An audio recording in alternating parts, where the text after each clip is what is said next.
If you've noticed that your monthly expenses keep climbing up even though you're not buying anything extravagant, you're not imagining things. Everyday life has been subtly designed to make money incredibly difficult right now. From invisible digital transactions to subscription models that run on autopilot. Today, we're going to break down 5 financial habits that feel totally normal, but are actually keeping you stuck in a cycle of constant stress so that you can finally reclaim your peace and feel back in control. In this video, I'm going to show you the exact shifts you need to keep money from slipping through your fingers, the surprising psychological traps built into modern apps that makes us spend without even really noticing, and a simple stress-free way to protect your paycheck so you can actually watch your savings grow. I remember working with a client who came to me feeling completely overwhelmed by this exact problem. She's incredibly smart, hardworking, makes decent money, but felt like she didn't make enough. She couldn't understand why things felt so tight. She wasn't necessarily buying luxury items or going on lavish vacations, but when we sat down and looked at her accounts, we uncovered a massive hidden drain. She unwillingly spent hundreds of dollars on gaming every month. And because her card never left her physical wallet, and the payments were tied to just a fingerprint or facial scan, her brain didn't register her as spending real money until it added up to a massive financial leak. Seeing that highlighted a major pattern that I see a lot in my coaching practice. These aren't character flaws. And it's not that these people are naturally bad with money. We're just dealing with modern systems that are carefully set up to remove any friction from spending and catch us completely off guard. Have you ever noticed how easy it is to buy something online nowadays? You don't even have to get up and find your wallet anymore. You just glance at your phone, maybe double click the button on the side, put your fingerprint on your phone, and done. So this brings us to our very first habit that we're going to work on. Letting the invisible nature of money dictate your spending. See, it's not so much that you're making bad choices, but modern technology has completely removed the physical sensation of paying for things. When you swiped a card or handed over cash, your brain had a moment to pause. It registered that money was actually leaving your possession. But today, with autosave card details, one-click checkouts, and tap to pay, that friction is entirely gone. Spending has become a process that runs in the background, which means your paychecks are leaking out in dozens of tiny invisible ways before you have a chance to think about it. To break this habit, we need to put the friction back into your spending. This way, your brain has time to catch up with what's actually happening in your bank account. Can be a very simple shift. This week, go into your phone settings, turn off Face ID or fingerprint for purchases. Then go to 3 online stores that you shop at the most and delete your saved credit card information. This sounds like a pain, right? But that's exactly the point. The next time you go to buy something impulsively, having to walk across the room, get your physical credit card, and manually type all 16 digits, including that security code, gives you a critical 30-second window to ask yourself if you actually even want this item, or if you're just looking for a quick hit of convenience. The second habit we need to talk about is letting subscriptions sneakily drain your bank account. If you ever look at your bank statement and notice a charge for $9, maybe $15, and just think, oh, that's just a small monthly fee, I don't feel like dealing with that. The thing is, the real danger is not in just one platform or service. It's just that there's a bunch of these small recurring costs that keep piling up. Now, each of these services alone seem very insignificant, so your brain doesn't put up a fight. But if you have 5, 6, 7, maybe even 15 of these little monthly agreements running in the background, they quietly add up to a massive financial leak that bleeds your paycheck dry before you even get a chance to use it. You're essentially paying a premium for things that you may not even use. So to fix this, you don't need a complicated system.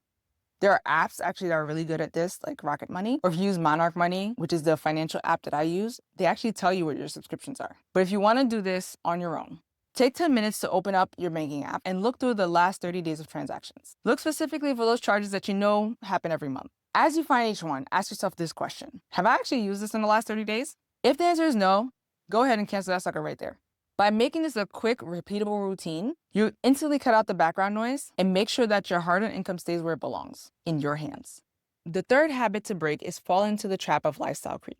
A lot of us look forward to times like a raise, a bonus, or a higher paying position, thinking, great, now I'm finally going to be able to start putting money into savings. But then 6 months later, you look and your savings account barely budged. This is a pattern I see all the time with professional women who make great money. You're not necessarily spending recklessly, but as our income grows, our baseline for what we consider needs tends to grow with it. A slightly nicer grocery store, a few more convenience apps, upgrading to the no ads plan on your subscription. That all feels justified because on paper, you can afford it.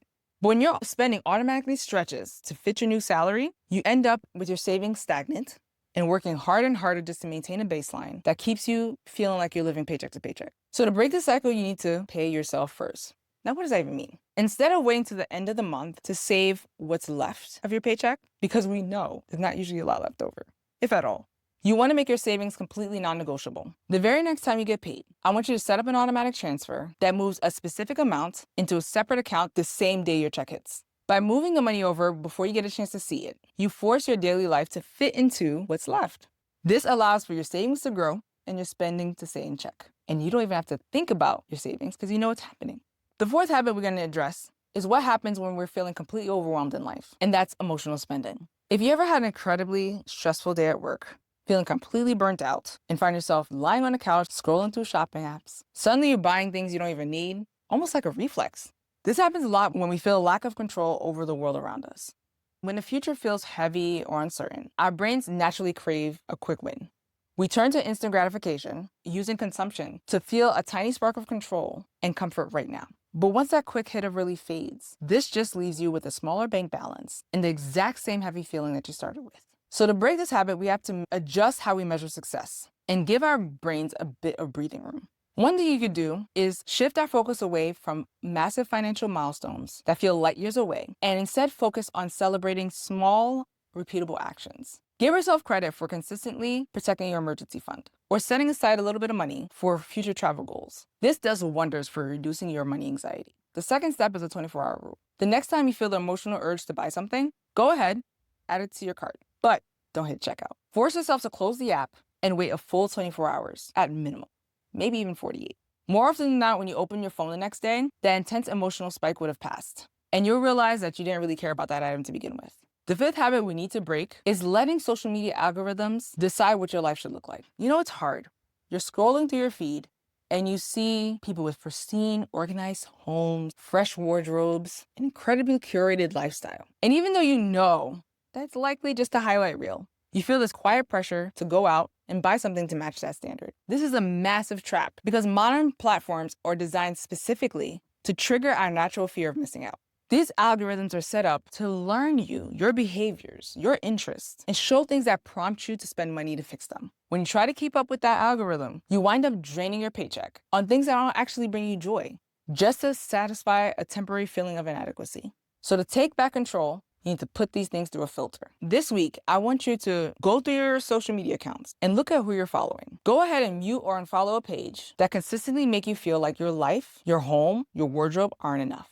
If an account constantly prompts you to swipe up and buy something to make you feel complete, remove it from your feed. By protecting what you look at every day, you remove the hidden triggers that spike impulse spending and allows you to keep the money focused on things that actually matter to you. Overcoming these habits shed a completely new light on your finances. But identifying where your money has been leaking is really only the first step. Real results happen when you build a positive, proactive system to replace those old traps.